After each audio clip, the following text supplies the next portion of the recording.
ជួយចែករំលែកចង់ទប់ស្កាត់គ្រោះក្នុងថង់ប្រមាត់កុំរំលងអត្ថបទនេះប្រមាត់គឺជាសរីរាង្គតូចមួយដែលស្ថិតនៅខាងក្រោមថ្លើមប្រមាត់មានតួនាទីសំខាន់ក្នុងការស្តុកនិងបញ្ចេញទឹកប្រមាត់ចូលទៅក្នុងពោះវៀនដើម្បីជួយក្នុងដំណើរការរំលាយអាហារការយល់ដឹងពីប្រភពនៃអាហារដែលគួរឬមិនគួរទទួលទានគឺសំខាន់ណាស់សម្រាប់អ្នកដែលកំពុងជួបប្រទះបញ្ហាថង់ទឹកប្រមាត់ដូចជាជំងឺគ្រោះក្នុងប្រមាត់ដើម្បីជៀសវាងឬទប់ស្កាត់ផលវិបាកធ្ងន់ធ្ងរកើតឡើងរបបអាហារត្រឹមត្រូវក៏ចាំបាច់ដូចគ្នាសម្រាប់អ្នកដែលចង់រក្សាបាននូវសុខភាពថង់ប្រមាត់ល្អប្រសើរថ្ងៃនេះ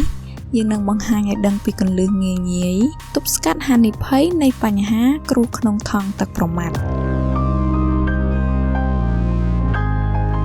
1. ជៀសវាងរំលងមិនទទួលទានអាហារទឹកប្រមាត់នៅក្នុងថង់ទឹកប្រមាត់ត្រូវបានបញ្ចេញនៅពេលដែលអ្នកទទួលទានប្រសិនបើអ្នករំលងមិនទទួលទានអាហារមួយពេលនោះទឹកប្រមាត់នឹងស្ថិតនៅក្នុងថង់ទឹកប្រមាត់រហូតដល់អ្នកដាក់អ្វីមួយចូលក្នុងមាត់ហើយនេះបង្កើនហានិភ័យនៃគ្រោះក្នុងថង់ទឹកប្រមាត់ឲ្យកើតមានឡើងក្រៅពីនេះទម្លាប់នៃការរំលងមិនទទួលទានអាហារក៏អាចបង្កបញ្ហាផ្សេងៗពាក់ព័ន្ធនឹងប្រព័ន្ធរំលាយអាហារផងដែរ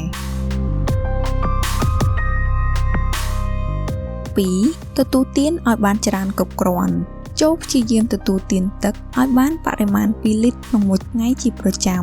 ដើម្បីរក្សាសុខភាពល្អប្រសើរ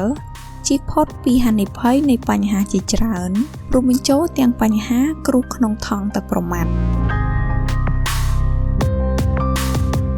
3. រក្សាភាពសកម្មនៃរាងកាយ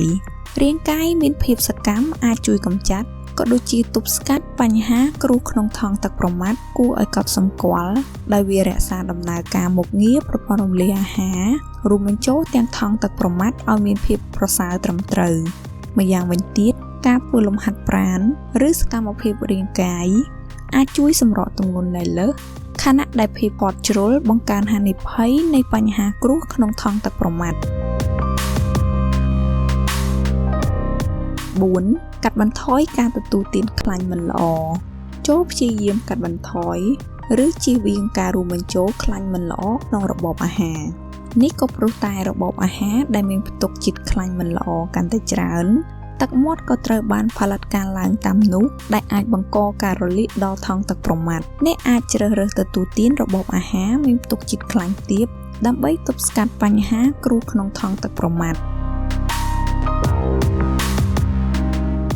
5. រួមបញ្ចូលរមៀតក្នុងរបបអាហាររមៀតមានផ្ទុកសារធាតុកូកូមីននិងលក្ខណៈសម្បត្តិប្រឆាំងការរលាកដែលជួយទប់ស្កាត់បញ្ហាគ្រោះក្នុងថង់ទឹកប្រមាត់បានយ៉ាងប្រសើរ